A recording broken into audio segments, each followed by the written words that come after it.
On the morning of January 28, 2021, 13 million people opened an app to buy one stock, and the button was gone. You could sell, you could not buy. Not just GameStop, AMC, BlackBerry, Nokia, and a dozen others. So everyone did the math. The little guy was winning, the hedge funds losing, and the app they all used had killed the button. It looked like a fix. It wasn't. The real reason had already happened, 4 hours earlier at 5:11 that morning, while almost everyone was asleep. And it is worse than the conspiracy. Case File 7, Robinhood. Start with the story everyone knows. GameStop was a dying mall retailer. In early 2020, its stock traded a little over $6. Then an online crowd noticed how heavily Wall Street had bet against it, and they bought all at once. In 3 days, GameStop rose more than 500%. By January 28th, the value of GameStop changing hands was over 200 times what it had been at the start of the month. And at the peak of it, the button vanished. Robinhood said one word: volatility. Nobody believed them. Congress called hearings. They were right not to believe it. But not for the reason they thought. Two things almost everyone believes about this day are wrong. Start with the button. Here is the part nobody explains because it is boring. And the boring part is the whole story. When you press buy, you do not get the stock that day. The trade settles 2 business days later. For those 2 days, a clearinghouse called the NSCC guarantees that both sides deliver. And to cover those 2 days, your broker has to post a deposit at that clearinghouse. Its own money, not yours.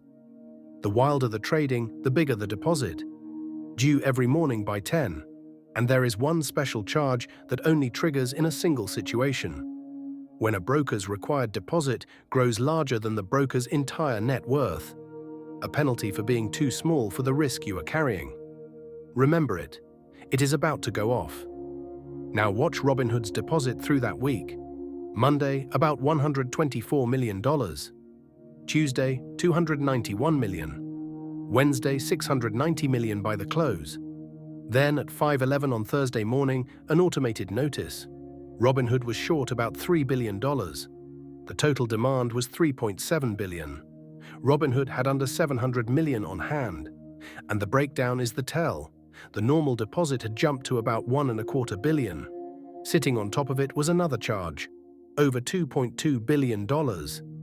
The tripwire, it fired because Robinhood's required deposit was now bigger than the whole company was worth. The system was saying it out loud: this broker is too small for what it is carrying. Between 6:30 and 7:30 that morning, Robinhood's operations team made a decision: turn off the button. But before the market opened, Robinhood made a phone call. Its chief legal officer told senior officials at the clearinghouse that Robinhood could not meet its obligation. Congress later put it plainly: without help it did not control, the company would have defaulted. It got that help. Robinhood said it was restricting trading. The clearinghouse cut the special charge by more than half. Then, shortly after 9 that morning, it waived the charge entirely. The $3 billion problem became $1.4 billion. Robinhood wired the difference, and it was covered. 30 minutes later, the market opened, and 13 million people found the button gone. And what were they told? Volatility. Now the part that should bother you more than any hedge fund. The waiver was not a favor to Robinhood. The clearinghouse waived the same charge for every firm it hit that morning. 6 firms, $9.7 billion. All of it waived on the judgment of its risk team, which its own rules allow. Because here is the detail that turns a bad morning into a broken system. The clearinghouse has no written policy for when it may waive that charge. None. It decides in the moment, and in the 2 years before this day, it had waived the charge again and again every time the market got rough. So the one control designed to catch a broker that is too small for its risk gets switched off at exactly the moment brokers become too small for their risk. It is a smoke alarm the fire department turns off whenever there is smoke. Which raises the real question. If the danger was that obvious, where were the controls? Robinhood's own models for predicting these deposits were, in Congress's word, incomplete. The clearinghouse publishes guidance on how to calculate the very charge that nearly killed the firm. Robinhood did not use it. The clearinghouse runs a watch list of firms it worries about. Robinhood had been on it since March of 2020, 10 months. It caught nothing. And firms are never told they are on the list. 4 of the 6 firms charged that morning were on it. And the one control that actually worked fired at 5:11 in the morning, exactly as designed, and was switched off by 9. Congress's verdict took one sentence: troubling business practices, inadequate risk management, and a culture that prioritized growth above stability. Which leaves the second thing everyone believes: the great short squeeze. The crowd forcing Wall Street to buy back its bets, driving the price to the moon.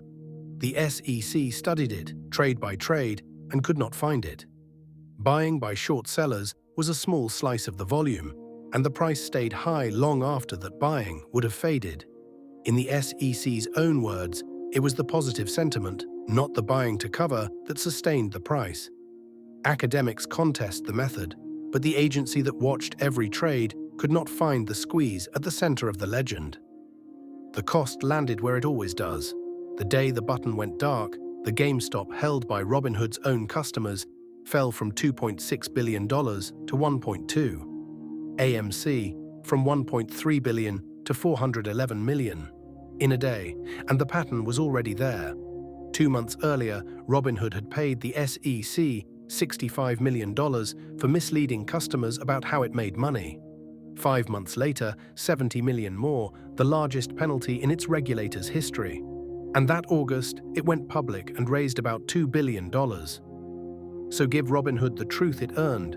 Its CEO told Congress the button was never about hedge funds, only about meeting the deposit. Investors sued, claiming a conspiracy. The courts threw it out. He was telling the truth. Which is the worse answer? A conspiracy can be prosecuted, this cannot. Everyone followed the rules. The button was never about volatility. It was about capital. Your brokers, not yours. And the one system built to check whether a broker had enough of it had been watching this firm for 10 months. It never told the firm. It never caught the problem. And on the morning it finally mattered, it waived the charge that did. This was Case File 7. This was court.